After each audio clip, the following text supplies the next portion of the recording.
जैसे ही त्योहारी सीजन आता है वैसे ही मिलावटखोर भी सक्रिय हो जाते हैं। ताज़ा मामला हरिद्वार के श्यामपुर थाना क्षेत्र गाजीवाला का है, जहां पर नवरात्रों में फलाहार माने जाने वाला कट्टू का आटा खाने से अब तक 100 के करीब लोग फूड पॉइजनिंग का शिकार हो चुके हैं।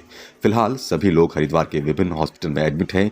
कई हरिद्वार जिला हॉस्पिटल में तो कई कांगड़ी के पास के ही अस्पताल में एडमिट है। पीड़ित के परिवार के सदस्य ने बताया कि कल रात कट्टू के आटे की पूरी बनाई थी, जो कि घर में सभी सदस्यों ने खाई थी, जिसके बाद सभी सो गए। देर रात की हालत बिगड़ी और चक्कर आने और उल्टियां शुरू हो गई, जिसके बाद आनंद फानन में परिवार के सभी सदस्य जिला अस्पताल आए, जहां पर उन्हें भर्ती कर उपचार चल रहा है और अभी हालात में सुधार नहीं आ पाया है।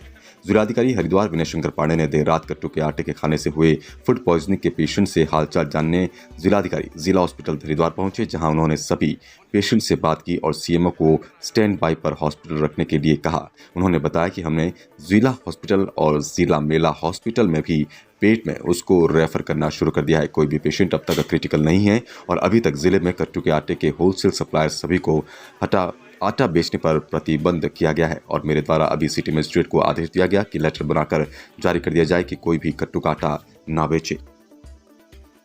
क्या नाम है? सतीश नाम है सर मेरा। क्या हुआ आपके साथ? आपने कट्टू का आटा खाया? सर ऐसा है, कल फास्ट था मेरी घरवाली का। शाम के टाइम पे कट्टू के आटे की पुड़ी बनाई थी।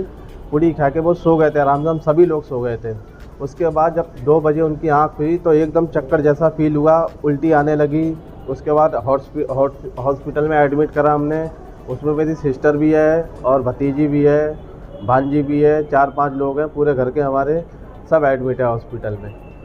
अपनी ब्रह्मपुरी की दुकान है बड़ी वाली, हमारे परचूनी दुकान नरेंद्र भैया की, वहाँ से हमने ख़रीदा था आटा। उसके दौरान हमारी घरवाली आज एडमिट है अस्पताल में। अभी कोई मतलब ठीक नहीं हुआ है बिल्कुल। अभी उल्टी भी आ रही है, चक्कर भी है, अभी बैठने लायक भी नहीं है कुछ भी। भाष पर सुबह ही अवगत कराया कि कल नवरात्र का चूँकि पहला दिन था और लोगों ने कट्टू के आटे की पूड़ियाँ या जो भी उनके होते हैं फूड्स उसको खाया था। उसके बाद अर्ली मॉर्निंग से लोगों को दिक्कतें होनी शुरू हुई, तो तत्काल उनको यहाँ पर हॉस्पिटल में शिफ्ट करना हम लोगों ने प्रारंभ किया और अभी तक डिस्ट्रिक्ट हॉस्पिटल में 37 लोग एडमिट हैं और हमारे मेला जो हॉस्पिटल है उसमें 35 लोग हैं। कुल मिलाकर भी 72 पेशेंट्स यहाँ पर एडमिट हैं। कोई भी क्रिटिकल नहीं है और सभी का स्वास्थ्य का परीक्षण लगातार किया जा रहा है। डॉक्टर्स की टीम और हमारी जो पैरामेडिकल स्टाफ है लगातार उनकी चेकिंग कर रही है। कोई सीरियस नहीं है, ये नॉर्मल फूड पॉइजनिंग है और मुझे उम्मीद है कि जल्दी ही लोगों को हॉस्पिटल से छुट्टी मिल जाएगी। इस पूरी घटना को हमने काफ़ी गंभीरता से लिया है और जो सोर्स डिटेक्शन का काम हमने फूड सेफ्टी अफसर को दिया था, तो उन्होंने 2 स्थानों को बताया है कि यहाँ से बल्क में जो कट्टू का आटा होता है वो डिस्ट्रीब्यूटर हैं, उन्होंने सभी दुकानों को भेजा था और उनके विरुद्ध जो है सख्त कार्रवाई की जाएगी। उसकी सैम्पलिंग भी होगी और मैं ये आश्वस्त कर रहा हूँ कि अगर ये चीज़ें प्रूव हो जाती हैं, सैम्पलिंग में आ जाती हैं, तो इस बार हम लोगों का ये बिल्कुल दृढ़ मत है कि ये घटनाएं हर साल देखने को मिलती हैं, तो उनके विरुद्ध राष्ट्रीय सुरक्षा कानून के तहत भी कार्रवाई की जा सकती है। सर, कोई खास एरिया है जहाँ पर ये ब्रह्मपुरी के इलाके से ज़्यादा पेशेंट्स आए हैं और मेन तो ये है कि जो भी शॉपकीपर्स हमारे होते हैं वो कहीं से जो थोक का विक्रेता होता है वहाँ से माल लेकर आते हैं। तो हमने कहा कि आप सीधे थोक विक्रेता को पकड़ो पहले, जहाँ से उसने पूरे सिटी में इसका डिस्ट्रीब्यूशन किया है। इसके अलावा अभी हमने सभी अपने एसडीएम्स को भी जो हमारे तहसीलों में उनको भी इन्फॉर्म कर दिया है कि वो भी ज़रा से इस चीज़ को वॉच कर लें। ऐसा तो नहीं है कि वहाँ पर भी इस तरह के केसेस आ रहे हों, क्योंकि जो डिस्ट्रिक्ट मुख्यालय यहाँ तुरंत पता लगता है, उनको भी हमने एक्टिवेट किया है।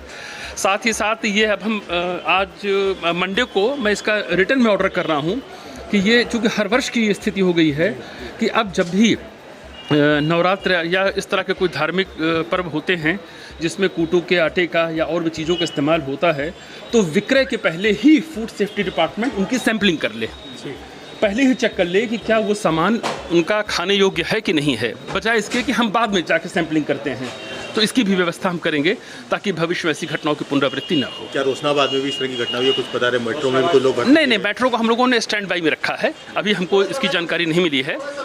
अगर पेशेंट्स की संख्या बढ़ती है तो हमने विकल्प में मेट्रो को, ज्वालापुर CSC, भूमानंद हॉस्पिटल, तो हमारे यहाँ इसकी दिक्कत नहीं है। महत्वपूर्ण ये नहीं है कि हमने क्या, सबसे इम्पॉर्टेंट ये है कि ऐसी घटनाएं क्यों होती हैं हर साल और ये इसका प्रिकॉशन लिया जाना चाहिए।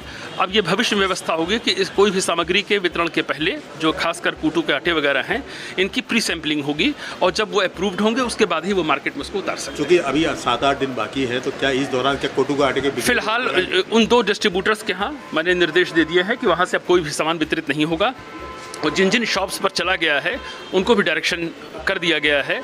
और भी हमारे सिटी मजिस्ट्रेट, सभी SDMs और साथ में फूड सेफ्टी ऑफिसर्स को भी डायरेक्शन